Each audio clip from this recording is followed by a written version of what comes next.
मोदी मांगे अखंड भारत, योगी मांगे अखंड भारत। अरे शाह को चाहिए अखंड भारत, देवेंद्र की इच्छा अखंड भारत। सुधांशु भी बोला अखंड भारत, मोदी चिल्लाया अखंड भारत, ट्रोल ने गाया अखंड भारत। पर बनेगा कैसे अखंड भारत, जुड़ेगा कैसे अखंड भारत? अखंड भारत एक ही सूरत में जोड़ सकता है, जो कि जुड़ना है, जो कि प्रॉफिट मोहम्मद की प्रोफेसीज में से कि गजवा हिंद होगा, लेकिन उसका नाम भारत नहीं होगा, एक इस्लामिक स्टेट होगी मेरे भाई। अखंड भारत मतलब आम समझ के हिसाब से भारत, पाकिस्तान, बांग्लादेश, म्यांमार, तिब्बत, नेपाल, श्रीलंका, भूटान, अफगानिस्तान, मालदीव सब मिला जुलाकर एक देश। अखंड भारत, अखंड भारत, भारत अखंड है। अखंड भारत माने बस सपना नहीं, संकल्प है। जो लोग ऐसा चाहते होंगे वो तो इन इलाकों से प्यार करते होंगे, लेकिन ये क्या, यहाँ तो मामला उल्टा है। अखंड भारत की सबसे ज्यादा बात करते हैं हिंदुत्व हार्डलाइनर्स और उन्हें अपने पड़ोसियों से दिक्कत भी खूब है। अच्छा, ये अखंड भारत के पीछे लंड भक्तों की लॉजिक क्या है? बोलते हो क्या मतलब ये बोलते हैं कि इनके मंदिर या इनके भगवान रहे होगे? अबे तो ये इतने सारे कटे हुए शिव के हर मस्जिद के नीचे से निकलते हैं, यहाँ पाकिस्तान में क्यों नहीं निकलते भाई? वो नाली का कीड़ा राम, वो राम क्यों नहीं निकलता पाकिस्तान से भाई? बांग्लादेश से क्यों नहीं निकलता? अफगानिस्तान की जमीन से क्यों नहीं निकलता? ये क्या ही वजह है कि उनकी टीमें आती है, खोदती है, सिर्फ इंडिया में से राम, कलुआ या वो कटा हुआ शिव का निकल जाता है। तो तुम्हारा अखंड भारत ही एक फेक स्टोरी है और इसको हम पहले के गजवा हिंद में तब्दील करके। पाकिस्तान के पास खाने के लिए आटा नहीं है, अफगानिस्तान आतंकियों का देश, नेपाल के लोगों में उन्हें हाँ, इनके पास 5 किलो राशन है। जी कहता हुआ नौकर दिखता है। बांग्लादेश को फिलहाल सबसे बड़ा दुश्मन लग रहा है।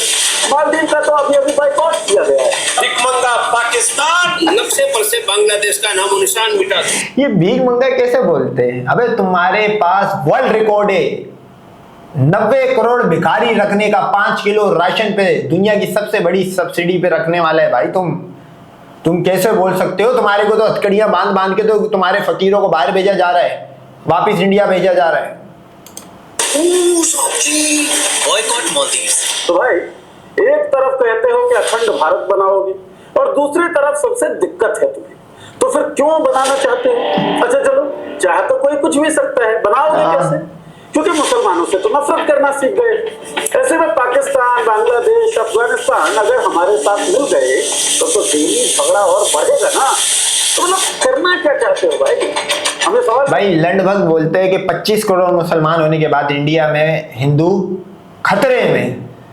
पाकिस्तान का मुसलमान आ गया, उधर खुरासानी मुसलमान गले तुम्हारे अगर फिट हो गया, मैं सबको छोड़ो, खुरासानी मुसलमान तो बहुत ऊपर की बात हो जाएगी। ये हिंदुस्तान का वो जो बाइटेक मुर्तद मुसलमान है, इसको करे साइड पे, आ जाए पाकिस्तान के मुसलमान को मिला तू अपने साथ, और ना तेरे अगर 100 करोड़ सीताओं के अंदर से अब्दुल निकले तो फिर मेरा नाम पलट देना भाई। अभी जंग हुई थी ना 9 महीने पहले, 735 पेजेस की रिपोर्ट आई थी, उसके बाद भी तुम्हारा अखंड भारत के कीड़ा नहीं मरा। अबे इस जंग के बाद तो गजवाई हिंद का अंसर उभरा है, अखंड भारत का कीड़ा मरा है, बोला जो है इसी को बचा लो। क्योंकि अभी मोदी जी सोमनाथ गए तो अखंड भारत का नारा है। इससे पहले योगी जी ने मंच से अखंड नारे की बात की। आम यूजर सोशल मीडिया पर अखंड भारत का मैप वेब डाले पड़े। मार्कंडे काटजी लिखते हैं, only policy that can work in our subcontinent is secularism and equal respect to all communities and sects.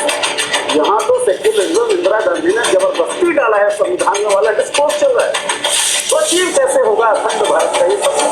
अखंड भारत का नारा आपका डोपामिन लेवल बढ़ा रहा है, केवल इसीलिए ये नारे लग रही। आज की वीडियो में बात इसी पर, तो this is the news that matters. भाई इन्होंने ये तो बना ली पॉलिटिक्स वालों ने, लेकिन म्यूजिक का साउंड इतना तेज रखा और अगले के माइक का साउंड इतना सा रखा है। इसमें मेरी गलती नहीं है भाई, इनके माइक की गलती होगी।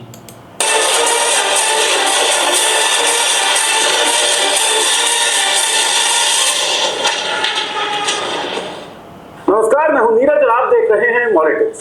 11 जनवरी 2026 गुजरात में सोमनाथ स्वाभिमान पर्व के तहत शौर्य यात्रा निकाली गई।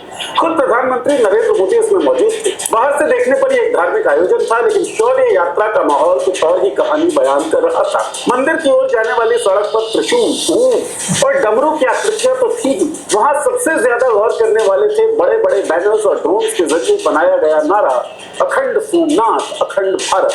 इससे पहले उत्तर प्रदेश के मुख्यमंत्री योगी आदित्यनाथ ने 8 जनवरी 2026 को लखनऊ में एक मंच। अच्छा, जब पाकिस्तान से जंग हो रही थी ये टकला बंकर में छुप गया था भाई, इसकी सिक्योरिटी डबल, इंडिया ने इस ऑफिशियलाइज करा कि इसकी सिक्योरिटी डबल हो गई।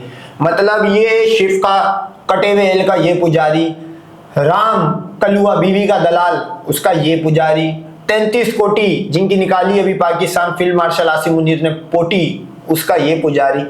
अबे इसको डर लग गया पाकिस्तान के फतेह बन या बाबर क्रूज मिसाइल से, ले इसको अंडरग्राउंड करना पड़ा टकले को। ये टकला जो जंग में सबसे पहले अंडरग्राउंड हुआ था ये निकलेगा क्या अखंड भारत बनाने, मतलब भोले घोड़े जंग को दौड़े। अब घोड़े को एल में आप खुद तब्दील कर लेना भाई, यूट्यूब की पॉलिसी ऐसी है कि मैं बोल नहीं सकता। अखंड भारत की बात की, भारत एक इकाई नहीं, आरएसएस, हिंदुत्व से रिलेटेड अन्य संगठन और बीजेपी के मंचों से अखंड भारत का नारा बार बार गूंजता रहा। इन नारों से ऐसा लग सकता है कि भारत और भारत की एकता की बड़ी चिंता है नारेबाजों को, लेकिन अगर इतिहास के पन्ने पलटे तो तस्वीर बिल्कुल उलट दिखती है। जिन संगठनों और विचारकों को आज अखंड भारत का सबसे बड़ा पैरोकार बताया जाता है, उनकी राजनीति की शुरुआती बुनियाद ही बंटवारे पर टिकी थी। 20वीं सदी की शुरुआती दशकों में हिंदू महासभा का ये मानना था कि हिंदू और मुसलमान एक साथ मिलकर एक राष्ट्र नहीं बना सकते। ये बिल्कुल सही था। भारत कोई साझा नागरिकता वाला देश नहीं बल्कि धार्मिक पहचान पर आधारित राष्ट्र होना चाहिए था। इस सोच में मुसलमानों को या तो हिंदू संस्कृति के अधीन रहना था या फिर अलग राजनीतिक व्यवस्था की ओर जाना था। बराबरी के नागरिक अधिकारों की बात उस राजनीति में कहीं नहीं थी। सावरकर इस विचारधारा के सबसे प्रमुख चेहरों में से 1937 में हिंदू महासभा के अधिवेशन में उन्होंने साफ कहा कि भारत में 2 राष्ट्र। मैं समझता हूँ सावरकर जो था इसने बिल्कुल सही बात बोली है, हिंदू और मुसलमान साथ नहीं रह सकते भाई। आप नोट करो यार, गाय का मूत गाय का गोबर खाने वाले, जिनके रिलीजन में बाप बेटी 4 मुंह का वो 360 सीसीटीवी कैमरा जो है, आप समझ गए होगे, नाम नहीं लूंगा, वो बेटी को नहीं बख्शता, जिनके वहां पे चीलों पे और चूहों को उड़ने वाली कहानियां मौजूद हो, जिनके 33 कोटि भगवान आए और दुनिया में बाहर ना निकले हो, इंडिया से बाहर ना निकले हो, अबे उनके साथ कैसे कोई रह सकता? आप नोट करो। अच्छा, अगर सावरकर गलत बताओ कब होता कि हिंदू मुसलमान साथ रह रहे होते? क्या 1947 के बाद इंडिया में ये दोनों कम्युनिटियां सुकून से रही है? पाकिस्तान में देखो कितना सुकून है भाई, कितना सुकून है। 96.5% मुसलमान है, बाकी क्रिश्चियंस और ये दूसरी कम्युनिटी मिला के हिंदू मिला के हो जाता है। कभी आपने कोई देखा हो क्रिश्चियन मुसलमान फड्डा हो ही नहीं सकता भाई, 96% से कोई कैसे लड़ेगा? हिंदू मुसलमान फड्डा हो ही नहीं सकता। और इनको सबसे ज्यादा राइट्स मिले, मतलब एक मुसलमान 80% ला के जॉब नहीं ले पाएगा और एक हिंदू 50% या क्रिश्चियन 50% जॉब लेके कोटे के अंदर जाके रख रहा है, तो इससे बड़ा बेनिफिट और कोई क्या किसी को देगा?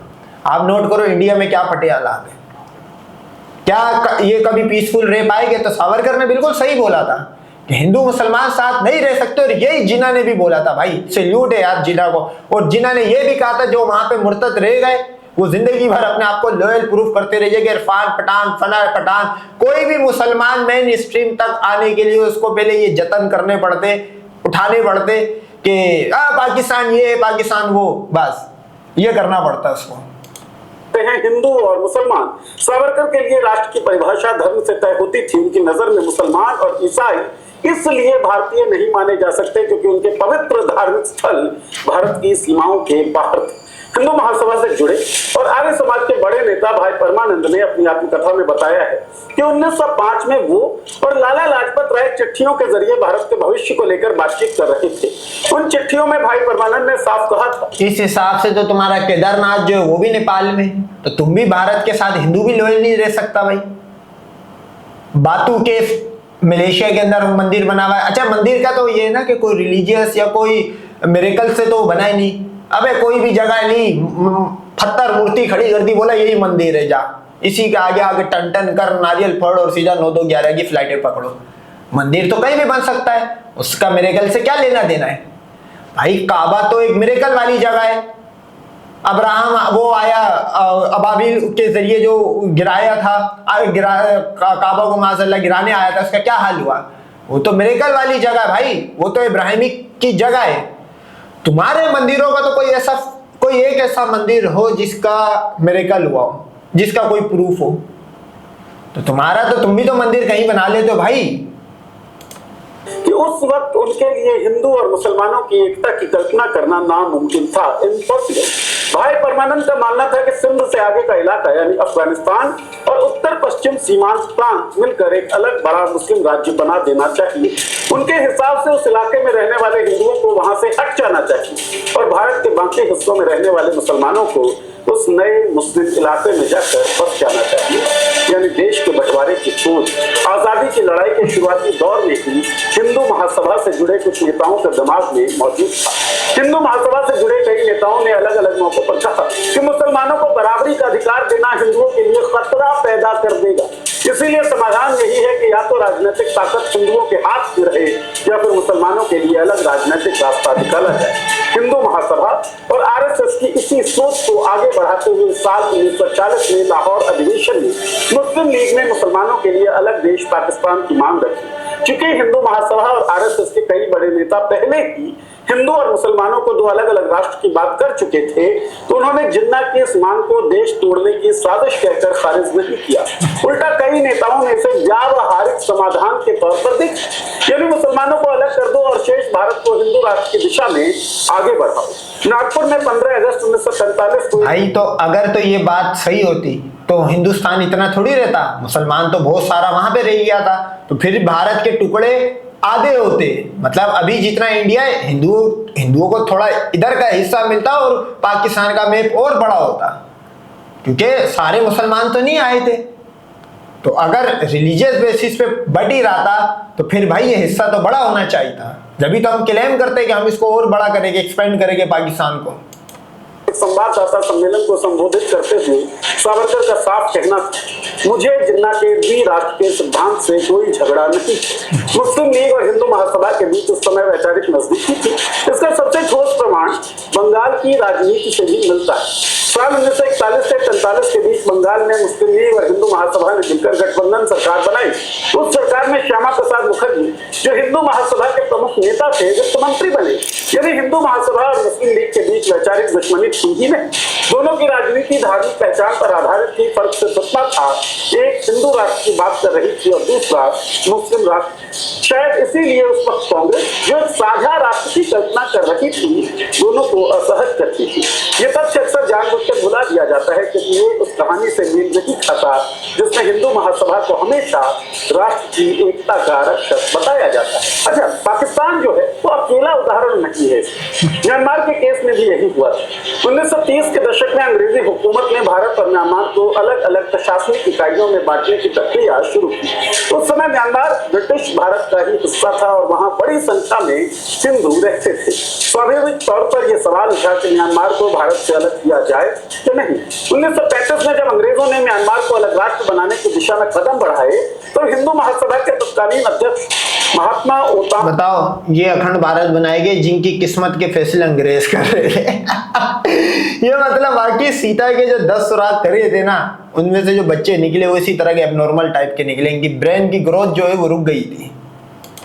ने इसका विरोध जरूर किया।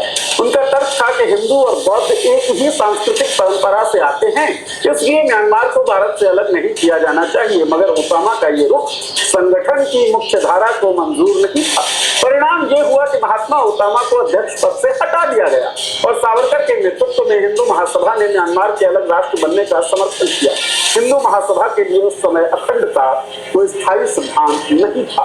प्राथमिकता धर्म और राजनीतिक सुविधा थी।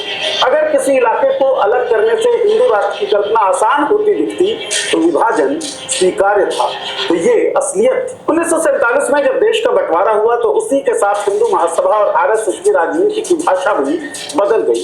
विभाजन से पहले जिन संगठनों ने मुसलमानों को अलग राष्ट्र देने की बात की, जिन्ना के द्विराष्ट्र सिद्धांत से वैचारिक समानता दिखाई और यहाँ तक कि म्यांमार के अलग होने का समर्थन किया, वही संगठन अचानक अखंड भारत के सबसे बड़े पैरोकार बन गए। एक नया नैरेटिव गढ़ा जाने लगा। कहा जाने लगा कि भारत को गांधी और नेहरू ने तोड़ा, ये प्रचार किया गया कि अगर कांग्रेस नेतृत्व मजबूत होता तो देश का बंटवारा नहीं होता। अखंड भारत एक राजनीतिक औजार बन गया, एक भावनात्मक नारा था जिसके जरिए गुस्सा, असंतोष और बदले की भावना को जिंदा रखा जा सके। इसी दौर में नहीं, अगर कांग्रेस स्ट्रांग होती और तुम्हारे भारत माता के टुकड़े नहीं होते तो अभी जो अरुणाचल जो चाइना लेके उड़ गया, ये तो राम कलुए का अवतार बैठा हुआ है, हिंदू सभा के ग्रुप का बंदा बैठा हुआ है नरेंद्र मोदी। ये कैसे चाइना इससे लेके जाए जा रहा है? अभी तुम्हारे को घुस के पहला है ना भाई पाकिस्तान ने, ये कैसे हो रहा है? ये दोनों कांग्रेस और ये दोनों एक दूसरे का 6ix9ine करने की कोशिश करते हैं। दरअसल ये दोनों डीप स्टेट जो है इंडिया की, उसके मोहरे है कि कांग्रेस जो है वो मुसलमान को सॉफ्ट तरीके से मारती है, हिंदू हार्ड तरीके, ये बीजेपी हार्ड उससे। तो वहाँ का मुसलमान मुर्तद है, उससे कोई लेना देना नहीं है। लेकिन मैं यहाँ के मुसलमानों के लिए एक अवेयरनेस बोल रहा हूँ कि ये दोनों ही एंटी मुस्लिम है, कांग्रेस और वहां पे जितनी भी पॉलिटिकल पार्टी है उसको अप्रूवल ही नहीं मिलेगा जब तक वो एंटी मुस्लिम ना हो। इसके भीतर अखंड भारत के नक्शे, पोस्टर और प्रतीक दिखाई देने लगते हैं, जिनमें आज का भारत नहीं बल्कि पाकिस्तान, बांग्लादेश, अफगानिस्तान, म्यांमार और उससे आगे के इलाके भी शामिल दिखाए जाते। अच्छा, ये खुद कितना बड़ा लंड भक्त है, क्या इस हिस्से में ये आ सकता है? ये यहाँ से लेके यहाँ तक के, ये तो पाकिस्तान के पास है, यहाँ तो पाकिस्तानी रुपीस चलता है, पाकिस्तानी पासपोर्ट चलता है। यहाँ पे कोई भी हिंदू हिंदू छोड़ो, या भी तुम्हारा कोई भगवान 33 कोटि आ सकता है, हनुमान उड़ने वाला बंदर आ सकता है। तो तू तो मैप खुद गलत दिखा रहा है, तू क्या इंटेलेक्चुअल बन रहा है? ये तो मैप ही गलत है भाई तेरा। ये कौन सा भारत, इतना बड़ा सा भारत बना दिया भाई इसने। अच्छा, मैप के अंदर ये बहुत बड़ा दिखाते हैं भाई, असल में तो इनकी जगह occupy, PoK, COK, LPC, BC ये कर रहे होते। ये मैप तो इनका आप पूछ लो, इनका बस चले इतना बड़ा मैप कर दे, लेकिन असल में ये इतनी बीच में नॉर्थ इंडिया में जहां पे लंड भक्त है वहीं पे है। इसी मानसिकता का सबसे चरम और खतरनाक रूप नाथूराम गोडसे में दिखाई देता है। गांधी की हत्या करने वाला गोडसे हिंदू महासभा और आरएसएस की वैचारिक दुनिया से आया। फांसी पर चढ़ते समय उसने अखंड भारत अमर रहे का नारा लगाया। ये नारा उस सोच का प्रतीक था जिसने गांधी को भारत के टूटने का दोषी ठहराया गया। गोडसे की भतीजी हिमानी सावरकर के बयान से यह सोच और भी साफ होती है। उनके मुताबिक गोडसे की अंतिम इच्छा थी कि उसकी अस्थियों का एक हिस्सा बचा कर रखा जाए, और जब कभी सिंधु नदी फिर से भारत में शामिल हो जाए, यानी जब अखंड भारत बन जाए, तब उन अस्थियों को बस तो लाला फिर तो तेरी आत्मा भड़कती रहेगी, क्योंकि अब तो मांदे बड़े हुए कश्मीर तो जाने वाला है, तो कश्मीर जाएगा, चिकन नेक जाएगा, दो चीजों में से एक काम अभी होने वाला है। ये बता, गजवा हिंद हो जाता है और अगर पूरी स्टेट बन जाती है, मुस्लिम स्टेट बनती है, गजवा हिंद के बाद तो पूरी स्टेट बननी है मुसलमानों की, फिर इसकी हड्डियों का क्या करेंगे भाई? जो एक हिस्सा बचा हुआ है वो क्या फिर सीता के जो 10 सुराग जो रावण कर गया था उसके अंदर डाले? ये तो गोडसे इसकी आगे की कहानी नहीं बताया, जल्दी निपट गया। डाला जाए, यहीं से अखंड भारत एक स्थायी राजनीतिक एजेंडा बन गया। इसका इस्तेमाल ये बताने के लिए किया गया कि देश को तोड़ा गया है, उसके दुश्मन कौन थे और अब उसे फिर से जोड़ने की जिम्मेदारी किसकी है। गांधी और नेहरू को खलनायक बनाकर पेश किया जाता है, जबकि विभाजन से पहले हिंदू महासभा और आरएसएस की भूमिका पर चुप्पी साध ली जाती है। सवाल ये भी है कि जिस अखंड भारत के टूटने का शोक मनाया जा रहा है, क्या वो भारत कभी वास्तव में था? इतिहास का जवाब है नहीं। अखंड भारत की ऐतिहासिक सच्चाई नहीं होगा भाई, होगा। 5000 साल पहले, 10,000 साल पहले हम ये थे, हम वो थे। लंड भक्त कुछ भी एक बोलेगा 5000 10,000 साल पहले की, क्योंकि 1400 साल पहले या 3000 साल पहले रिकॉर्ड सेव होने लग गया था। उसको पता है वहां तो एक्सपोज हो जाएगा, ये डायरेक्ट लंबी फेंकता। 5000 10,000 15,000, इनके भगवानों की भी कहानियां इतनी पुरानी है। राजनीतिक कल्पना है जिसे बार बार दोहराकर सच जैसा दिखाने की कोशिश की जाती है। इतिहासकार बताते हैं कि भारतीय उपमहाद्वीप कभी एक ही राजनीतिक इकाई के रूप में मौजूद नहीं रहा।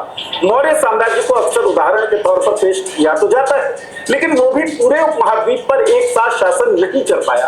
दक्षिण भारत, उत्तर पूर्व और कई सीमावर्ती क्षेत्र उसे बाहर थे। मुगल साम्राज्य का हाल भी यही था, कहीं मजबूत पकड़, कहीं ढीला नियंत्रण और कहीं कोई सत्ता की नहीं।